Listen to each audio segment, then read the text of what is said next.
And that phone call, it still rings in my mind, and I'm still chilled when I think about it. It literally changed our lives from that moment forward. Meet Bob. This is Bob Dilaura. I'm in Castle Rock, Colorado. Bob is a chartered special needs consultant, and he works with us here at Schwab, and he's had an interesting life. In this episode, we'll hear Bob's story and some key lessons about planning for the worst that you can apply to your own life.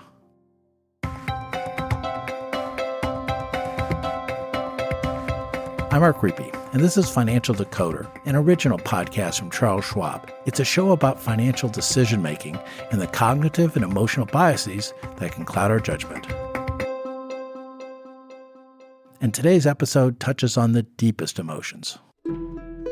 Bob grew up in Michigan. I was born and raised in Detroit, literally born and raised. And my first job, even right out of high school, was working in the factory at Ford Motor Company. And my dad thought I was a big success in life. I was working on the assembly line at Ford Motor Company, and the guy working across from me said, "Hey, isn't this great?" And I said, "Hey, how long have you worked here?" He said, 30 years. I said, "And what did you do here?" And he said, "I worked here for 30 years, on the assembly line, in the same job for 30 years. And my brain kind of exploded, and I said, this cannot be what life is all about. Bob left the factory life behind and got a science degree from Michigan State University. I worked for years there in Michigan, and then eventually moving down to Texas. I was actually a polymer chemist, and that's where I started to cut my teeth in working after I graduated from college, which I thought was great. Now I'm all set in life.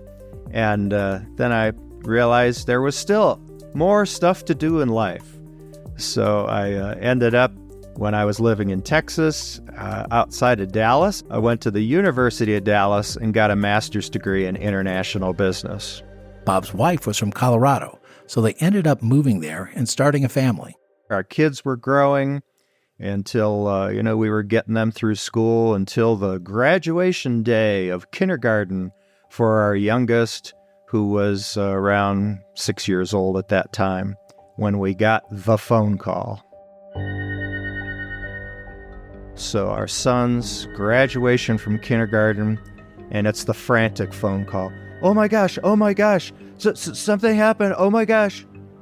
And it was that our son was involved in an accident where he had a head injury. This was the day that would change Bob's family forever. He and his wife needed to rapidly try to make sense of what had happened and what the future might hold. This is complicated at the best of times, but Bob was also in the midst of finishing a doctorate in artificial intelligence. And so while our son had this accident, went into the hospital, I was literally finishing my dissertation in his hospital room as he was getting taken care of. Some people describe, when you face this kind of shock of a disability from an accident, because, disabilities can come from a lot of different directions. In this case, it's almost that reaction of disbelief, and you can say, this isn't possible, this can't be happening. I remember saying that. But of course, it was happening. Bob and his wife spent 2 months living in the hospital while their son was unconscious and slowly recovering. And I remember one night in the hospital talking with my wife and just saying, look, this is I can't imagine what has just happened to us, but, either you let something like this just crush you, or it's a gut check. And that was the conversation we had one night about a month in. And I said, somehow, I don't know how, but we're going to hold this in a positive light. I'm not going to hold this experience negatively. Somehow, we'll figure out how to take care of our son and take care of our own lives. To make matters worse, this was at the height of the dot-com bubble bursting. Bob lost his technology job and his shot at a lucrative IPO, so he was also looking around for a new career. I ended up, because I was a process engineer in my earlier years, helping companies to make improvements. After living in the hospital for 2 months with our son, I started to notice the doctors, the nurses, the labs, they didn't work very efficiently together. And so I started to make recommendations to them. The recommendations weren't exactly well received at first, but he persisted. Even at one point, my wife was just rolling her eyes. I made a flow chart of how things were working every day for us and how it was very inefficient. And literally it ended up when we left, we had met enough doctors and nurses and hospital staff. They ended up knowing I was unemployed. They offered me a job, and that was a career change. They brought me on board to help them improve their technology processes for clinical research at Children's Hospital of Denver. I became the head of technology in pediatric clinical research. Go figure out, how can that possibly happen? Bob ended up working as a very senior technology leader for hospitals across the United States before he shifted to a role in financial services. And today we're going to be speaking with him in depth about what happens if your family is affected by a disability and what are some of the financial options that can help. So this episode isn't about an emotional bias per se, but rather a look at some of the financial protections you should be putting in place now for yourself, or if you're taking care of someone with a disability. This could be a child, partner, sibling, parent, grandchild, friend, or it could be you. In fact, people with disabilities aren't as rare as you might think. According to the annual report on people with disabilities in America for 2023, an estimated 13.5% of the population have disabilities. And this experience in life can be overwhelming. The powerful emotional toll is obvious, but an event like this opens up a door to all kinds of specialized financial tools, which can be helpful if you know they exist and how to use them. In addition, the financial costs are complex and highly variable. Minimum estimates put the cost to raise a disabled child to age 17 at $233,000. However, the National Autism Organization puts that estimate at closer to between $1.4 and $2.4 million over a lifetime, either out of pocket or through various insurance and federal/state programs. Not surprisingly, the more severe the disability, the higher the cost. The National Disability Institute estimates it takes 28% more income to obtain the same standard of living as a household with no disability. This works out to be, on average, an additional $17,690 per year. The good news is that Bob Dilaura is here to help make sense of all of this. Bob is a senior financial planner at Schwab and is a chartered special needs consultant from the American College of Financial Services. It's the only credential designed to prepare financial advisors to help people with special needs. So when you're looking for a planner to help you with a disabled family member, this designation ensures your advisor understands what you're facing and knows how to help. Bob is also an accredited estate planner and a certified trust and fiduciary advisor, disciplines closely related to financial planning for special needs.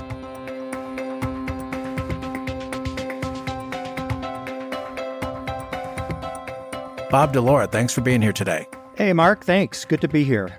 Bob, we just heard, great story of how you got here and your son Jason and his situation. How's he doing today?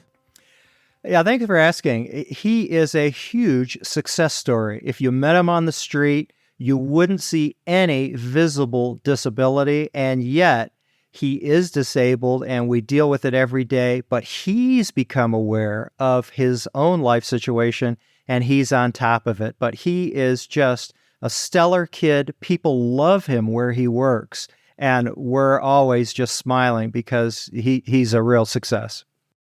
Bob, obviously this would be a very emotional situation for a lot of people. So how do you approach that? Just the emotional weight when you're first sitting down with a client. I mean, we both know financial planning, wealth management, it requires a certain level of trust in the person we work with. How do you build that trust? Are people reluctant to disclose the situation that they're facing when they're first sitting down with you? Yeah, great question. For people with special needs, maybe it's individuals who are disabled or their parents, we have to first get our heads around that term disability, it can be a label. There can be some discrimination that is associated with that, even some emotional reaction from people that research has shown there can be some shame or embarrassment or even depression when a disability exists in a family. For family members, even siblings, not just the disabled person. A disability is a specific term that's written into regulations and laws. It's a medical determination. I don't like to wake up early in the morning. That doesn't mean I'm disabled. But for some people, it's subtleties that may get tested and defined as a medical determination. That is protected health information, and people have a right to privacy and confidentiality and to not share that, and for people not to know it, and that's okay. That's legally protected. So sometimes it's difficult to know, and I wouldn't normally ask that question, except here's a little story for you. I was working with a client, and we were on a video conference and building her financial plan. And all of a sudden, in the background, I noticed a teenager waving his arms that ran across about 10 feet from left to right. And I stopped and wondered, okay, what just happened? And about 10 minutes later, zoom, another young man running across the screen behind her, 10 feet, waving his arms. I finally stopped and said, is everything okay? I mean, what's going on there? And she said, oh, that's just my son, and didn't blink. And we kept going. Now, that was a clue to me that I picked up on. And I started to tell her about my son and his disability and how he lives with us and the way we process this environment in our home. And she said, and we talked for about 5 minutes, a very personal conversation about our lives and our kids, and it was a very strong connection. Her son was disabled. This was a particular disability, and that's just the way he acted. She had accommodated that, and that was the normal for her. So sometimes we find it out indirectly like that. It's sometimes rare for a client to disclose that up front. Bob, disabilities, as you were just describing with that story, as well as your own son's situation. These disabilities come in various forms. Some are visible, some are not visible. Paint a picture for us of the landscape, if you will, and the wide variety of situations that are out there. Sure. First of all, I would like to say that there are different words or terms that are used, and this is a bit of a controversy. It's great social media grist in this space. The word disability, or sometimes it's referred to as special needs, or someone who is incapacitated, or a handicap or an impairment. So it can be debated, and I'll try to be consistent with using the word disability, and sometimes we try to keep the person first. It's an individual who may have a disability. So just using that as the framework for our language. There's generally 4 groups of disabilities. The first is, as you mentioned, Mark, physical disability. This might be if someone has muscular dystrophy, multiple sclerosis, CP, things like that, where you can see it. But the other ones are tougher to even know. If you were talking with my son right next to us, you really wouldn't know he was disabled. This could be sometimes things that we refer to as IDD, or intellectual and developmental disabilities. This can be things like autism, learning disabilities, dyslexia, dyspraxia. These are all kinds of different medical terms, but you can't see it. And unless they exhibit some kind of behavior, you'd never know that they just may not process information the way you do. They may not be able to speak based on what's in their head the way that we do. That would be the second category. Third is behavioral disorders. Again, this is the brain usually exhibiting the way people say or outbursts that they make. This could be sometimes OCD or ADHD, which some people have heard, and often medications are treatments there. And the last is sensory impairments, which may be related to vision or hearing, all the way from limitations to full-on blindness or someone who's deaf. And so that's kind of the fourth category. I would like to add one last thing. This has been evolving over decades from like the 1970s to the 1990s, and it's now falling under an umbrella, which was the acronym is IDEA, the Individuals with Disabilities Education Act, IDEA. This says that particularly in that time in life for a disabled person, when they're going through school, this is a critical time period, and now there are legal services and benefits that are available while people are in school through usually graduation of high school. The IDEA says there's 14 categories, and you have to be in one of them with a medical diagnosis for the school to open the doors to all types of free and appropriate public education. Bob, given the 14 categories and the four types that you laid out, I'm guessing that there's a spectrum of, I don't know, let's call it severity, where some people are able to live very, very long, successful lives. Other people, they require a lot more help. And you, as you were talking about, also people's willingness to kind of disclose their situation. What's been your experience there? I would say generally people are a little sensitive about this, but there are some very public figures that have shared this information, and it resonates with people to know that disabilities aren't necessarily something that's unusual. It's actually fairly prevalent.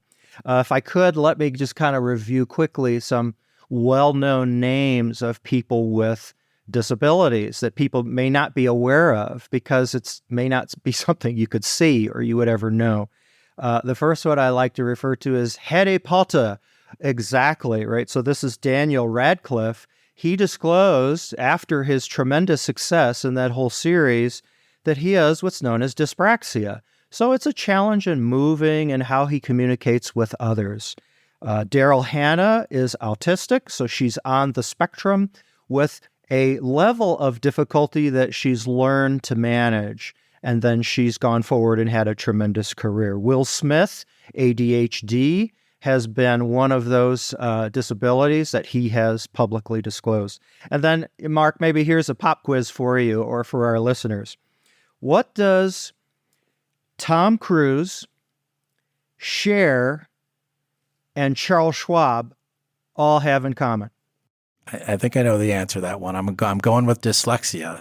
They have all a learning disability referred to as dyslexia. So it's a challenge in the way that people process information and language in particular, including writing or reading. And so as you notice, again, lots of people can have this, and it doesn't mean that they can't be very successful in life. I sometimes say disability does not equal incompetence. It doesn't mean that somebody can't be very successful in life and be able to do all kinds of things. Let me mention one last thing. This is kind of interesting. This has been very topical. A couple weeks ago, literally, from this time we're recording, there was a movie that was released by Apple TV regarding Michael J. Fox, right, from all the Back to the Future movies, a tremendous acting career. This movie is called Still.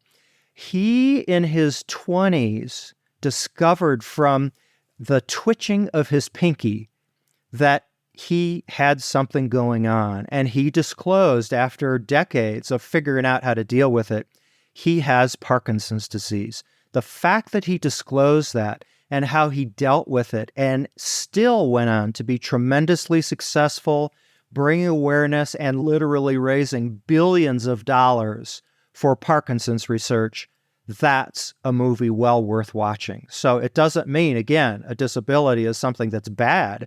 It's just something that people have to make adjustments for. They can still be very successful. We're going to get into the kind of the financial aspects of this in a second, but before we do that, one more question, Bob. Is there a resource, a starting point, 800 number website where people who are just coming, really at the beginning of this journey that they're coming to grips with, that they can go to get a kind of a broader picture of everything that's involved with this? Well, you wish. Whenever a disability is diagnosed, detected, or happens in an unsuspecting way, you are thrust into very deep water very fast. So parents have to learn how to process tons of information while providing care for the disabled person and still trying to work and not take off too much time for all the treatment and to earn a living all at the same time. So there's no one source that you can call. If anything, there's what I like to refer to as TMI. There's too much information. If you did an internet search, there are so many websites, organization, benefit programs, books, and research.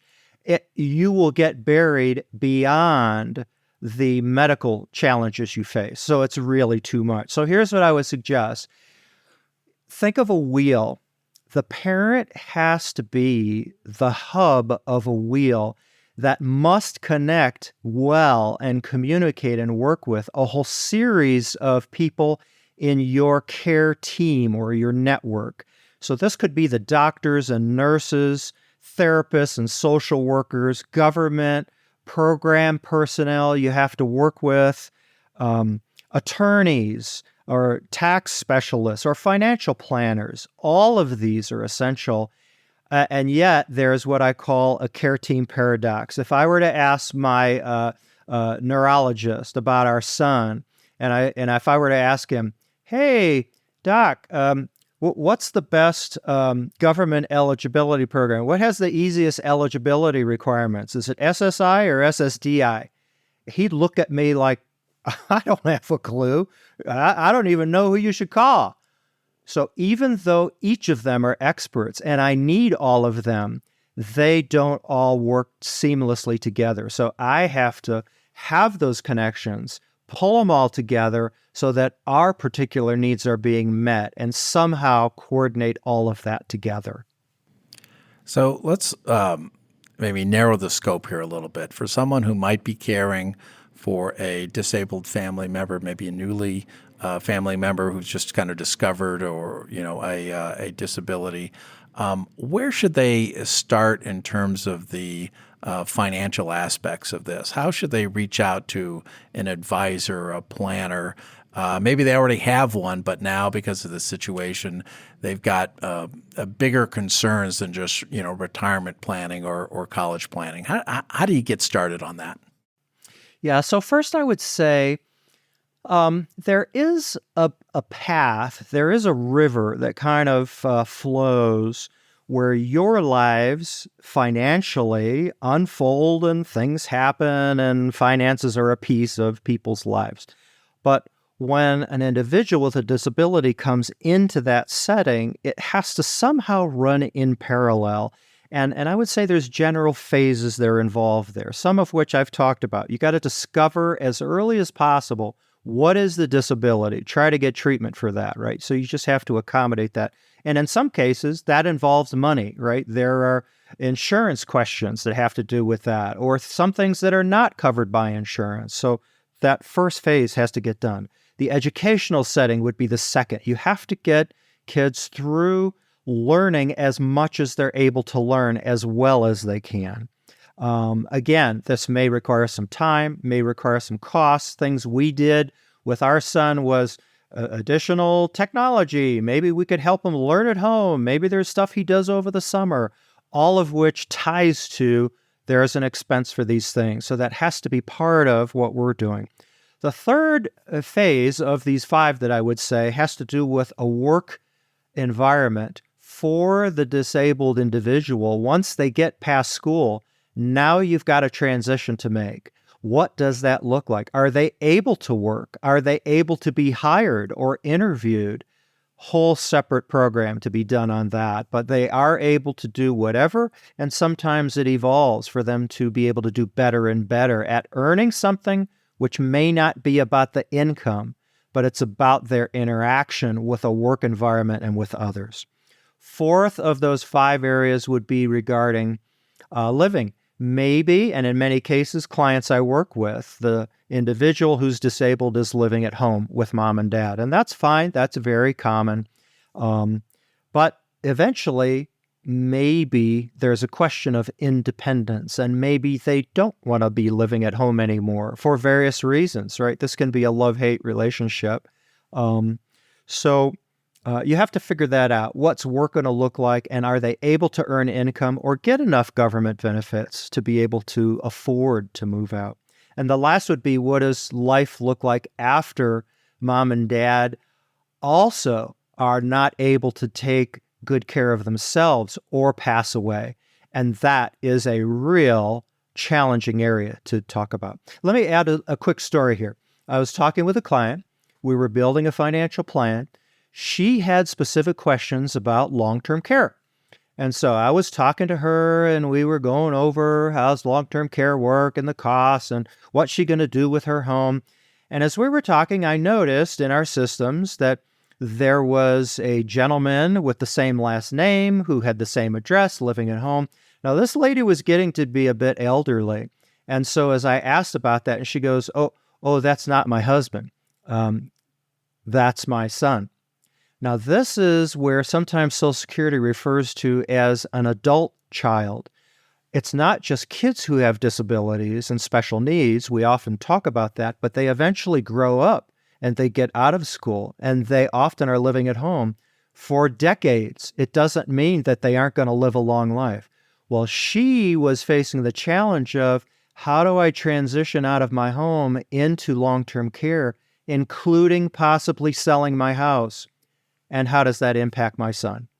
That was a challenging conversation, but that's the things that we work through. We think of these at the surface level almost as initially as a medical situation, but in all those examples you gave, all these situations have kind of profound financial implications for people, right? That's right. Yeah, that's exactly correct. No easy answers. Sometimes I would say, Mark, that, well, we can't fix the disability, but we can help you to figure out how to incorporate that and accommodate it within your financial abilities and make adjustments accordingly. So that the conversation is often creative and unique. Bob, the financial services industry and the legal profession, they're very good at creating lots of different special accounts and special types of trusts for people in, particular unique situations. And one of those is the special needs trust. We talked about it, about a year and a half ago on the show, very, very briefly. So maybe just kind of give me the rundown of what is a special needs trust. Sure. Let's start there. The Special Needs Trust is a unique kind of legal tool that requires an attorney to create. It has quite a bit of complexity around it, but it's a very powerful tool. The importance is that's a way that the child can have assets, but those assets don't work against the benefit of the child where there are government programs that may be able to create an income for their lives or provide medical insurance for their lives. Often holding assets in a special needs trust is beneficial. So where there are cases where parents may want to set money aside for their son or daughter, they can fund it potentially through a special needs trust. At the same time, that also means they are now on the hook to understand how to administer a special needs trust. Who's going to be a trustee and what are all the rules that apply, as well as having costs over time that will have to be incurred just for the taxation of a special needs trust or for any modification. So where it's appropriate, there has to be an attorney involved, usually one who has particular training in the ABA at a national level. They have a whole group of special needs attorneys who do that work and can get one set up where needed. At the same time, there are risks. You don't want to just do that and assume everything will be fine. there are challenges where things that are done in a special needs trust can cause other problems. I probably talked to 50 different attorneys who specialize in special needs issues with disabled people, and they would say there's a time and a place for a special needs trust. Sometimes that's not the greatest tool. So there are lots of other tools. I'll list a few of them just as a reference. One would be an ABLE account, which is an alternative that was created just around 10 years ago as another way to be able to save money, not lose government benefits, and be way easier to start and to manage. The government runs a really good website that's worth looking at. It's called benefits.gov, benefits.gov. You can go there and run their benefit estimator or calculator and see, based on the disability, are you able to collect some government benefits, some income for life or medical insurance? And it will run through a tool to show you what's possible for you to collect from Social Security disability as an insurance or income tied to Medicare, or supplemental security income run through Social Security at the state level that can also provide some income. But you have to always play whack-a-mole, like I like to say. Sometimes the benefits that people get come with a gotcha, kind of a catch-22, which may lose eligibility of certain benefits if you have too much money, too many assets, too much income. Let me just add 3 other tools, maybe 4 other tools that sometimes come into play. The first is there may be a need, again, from a legal process to have a guardian, especially when a child is over 18 or over 21. Run at the state level. In a local court, it's a finding to say, well, our son or daughter with a disability just isn't able to manage themselves or finances or their own accounts. You could become a guardian or a conservator that could manage those things. That's a request to a court, and the court would go through that. Often, again, an attorney would be involved because it is a legal process.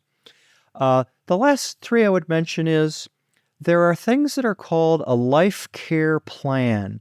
That is, if someone stepped in, if something happened to me and someone had to step into my shoes. Now, my wife would obviously be able to handle things, but even she would admit she doesn't know everything that I do or have all the information I have to take care of our son.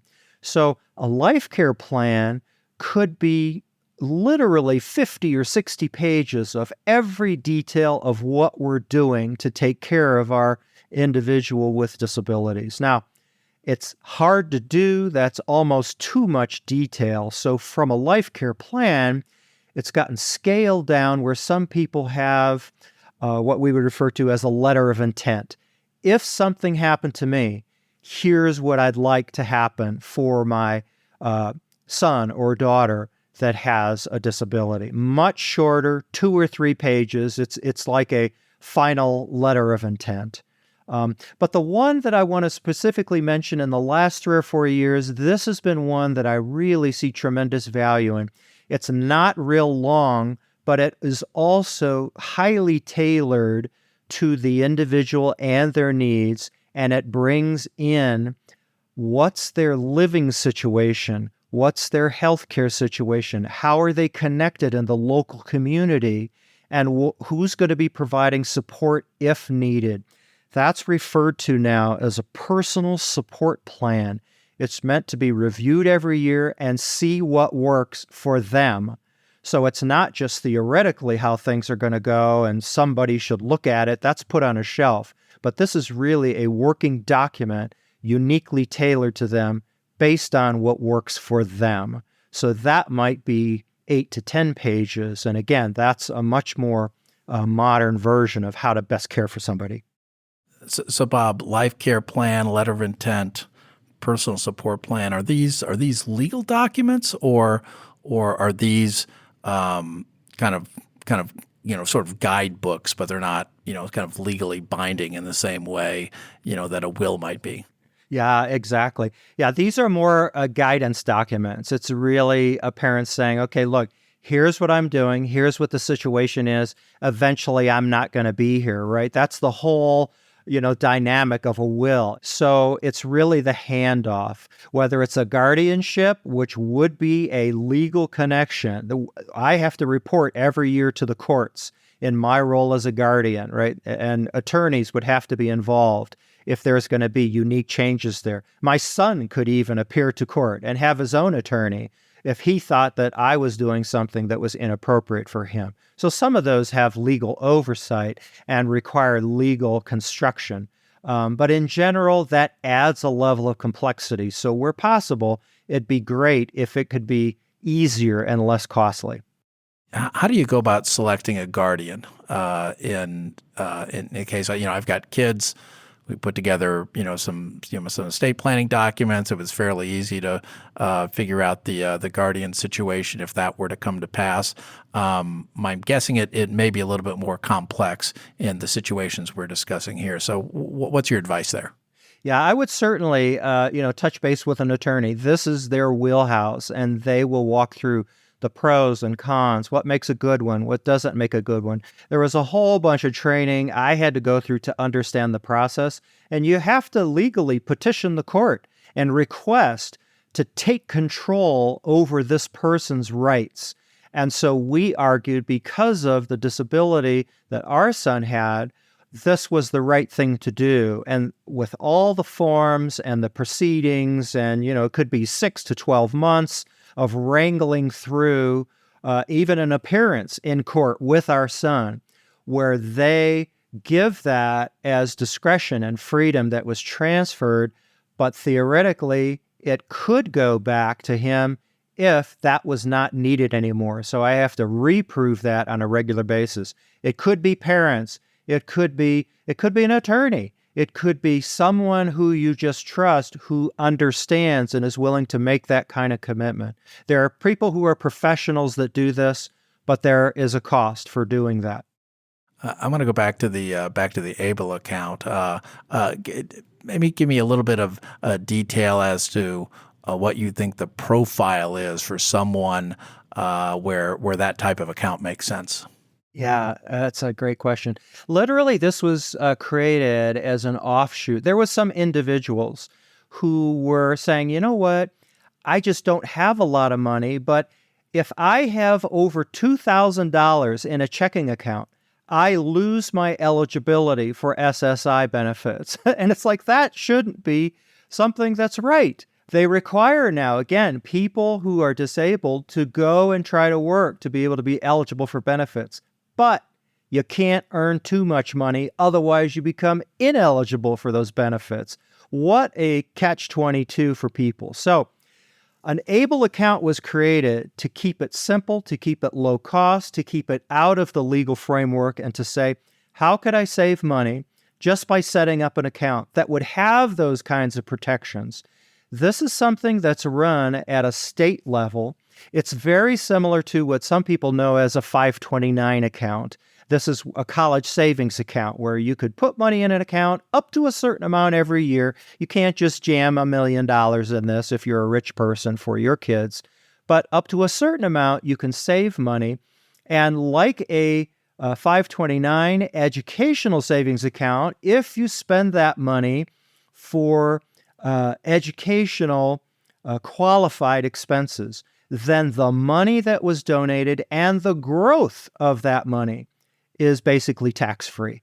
So in a 529, that's great. So they leverage the 529 model, and it's now referred to as a 529A account, which is an ABLE account. That stands for Achieving a Better Life Experience. It's able to use money to pay for things like housing and food of the disabled person. You can do that from an ABLE account. Whereas from a special needs trust, if you make what are called in-kind support and maintenance, that is, periodically give money to the beneficiary of a special needs trust, that is counted as income and can make them ineligible for getting government benefits. But from an ABLE account, you can do that. Last couple things I'll say again, the tax benefits are there, Anyone can make contributions, mom, dad, grandma, friends. You throw money in the account. It's run at a state level. Most states will have these. And even if a state didn't have one, they could get one in a state that has one. So for us, somebody who was living in Idaho, which may not have, actually, I don't think they do, have a state-based ABLE account, they could start a ABLE account for their child who's disabled with a Colorado ABLE account that's recognized in Idaho. So up to a certain level, you can put money into those, but the government also puts limits on how much those accounts can hold. And if you, catch 22, have over $100,000 in that account, sorry, you're going to lose some of your government benefits. That's just the limit that they apply. Bob, let's imagine, I'm the primary caretaker of a person with disabilities or a person with special needs. I've made an appointment with a financial advisor. What should I put on my checklist? How should I prepare for that conversation in a way that's going to be the most productive? What I would say, first of all people should have a financial plan and lay the groundwork for the basics. So this is things like have your career on track, have a budget, be living within your budget, have some emergency savings, keep your debt in check, save for retirement, right? These are real basic stuff, right? One of the facts that we often run into as a financial planner, like myself, the statistic is of all the people that die in the United States, about half of them don't even have a will. That is a big issue, and it creates legal problems and how you transfer assets. So we would say get those basic things in place because you never know when they will be important and what will be needed. But I would say this, the unique aspect that comes into play for someone where there is an individual with a disability living there is which of the income or the savings or checking or investment account or the assets that you have, we can easily put that into your financial plan. But are those your assets or are they assets of the disabled person? Often these things are commingled. On the surface, it seems to not be an issue.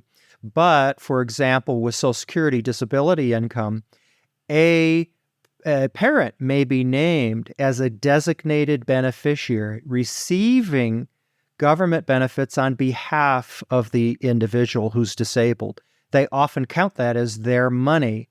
Theoretically, they're using it for the benefit of the son or the daughter, and so it often gets entangled. It's often gray. So I would say just be aware that there are some things that are yours, there are some things that are theirs, and even, and this is a stretch, for some parents to realize your son or daughter may have their own goals that aren't your goals in life. Your own financial goals and your own non-financial goals, maybe living independently or traveling or having a pet. We have to also respect those. Those don't all fall neatly into one bucket and one financial plan. The last thing I would say is this is a really important point, and that is people often have a time horizon on investments that they're making or even their life expectancy. That's how we build financial plans. When there is an individual with a disability living with you, you have to stretch that timeline. You have to plan for what's going to be happening and money that will be available or income or a living circumstance after I'm dead. That should be built into your financial plan for the benefit of your son or daughter. That's not usually done. Even software sometimes doesn't include the ability to do that. That has to be included. Last question, Bob. We knew this was a big topic when we put this on the schedule, and just based on this conversation, it's an even bigger topic. What's the most important thing we didn't cover that you think we could end with that you want to convey to people? Here, I'll share this. When our son Jason was going through middle school, 6th to 8th grade, we were really struggling with all just the daily living circumstances of him and his injuries and our lives and so forth. he was put into a class that was called a special ed class. And I quickly learned that was not a good environment. But that's the way schools used to run. They would create a separate but equal environment. And now we have learned, and schools have dismantled those. Those are not a good way to treat people. There is no real separate but equal when it comes to education. And just broaden out that mental model into society. Separate but equal, that kind of discrimination isn't healthy. In our case, we would say thanks to our son and thanks for his disability, because it's contributed so much to our family and his life story and our success overall.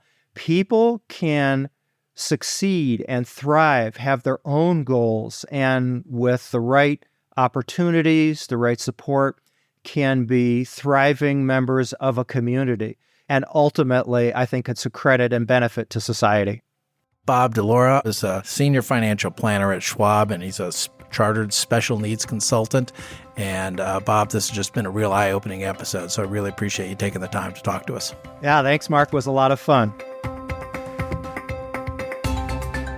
For many people, investing in financial planning are primarily about working to make sure we'll have enough money when we retire. As part of that process, we try to anticipate what expenses we'll have and plan accordingly. One big expense is healthcare. And as much as we all hope to avoid disabling illness or injury to ourselves or our loved ones, the fact is, it happens. And while having medical and disability insurance helps a lot, Bob's story shows that there are many other ramifications. Our interview with Bob was packed with a lot of details, and it was probably hard to take it all in while listening to this episode while driving. Not all is lost, though. You can get a transcript of every episode on our website, schwab.com/financial decoder, in case you want to go back and refer to the information we discussed today. Of course, there are many other big life events that may or may not happen to you that have big financial implications. A good place to start getting grounded in these events is at schwab.com/financial planning. You can also call us at 1-877-519-1403. That's 1-877-519-1403. And if you go to schwab.com/contact us, that's all one word, schwab.com/contact us, you can live chat with an agent or find a branch near you. To hear more from me, you can follow me on Twitter at Mark Riepe, MarkRiepe, or check out my LinkedIn page. Thanks for listening. If you've enjoyed the show, please leave us a rating or review on Apple Podcasts. And if you know someone who might like the show, please tell them about it and how they can follow us for free in their favorite podcasting app. For important disclosures, see the show notes and schwab.com/financial decoder.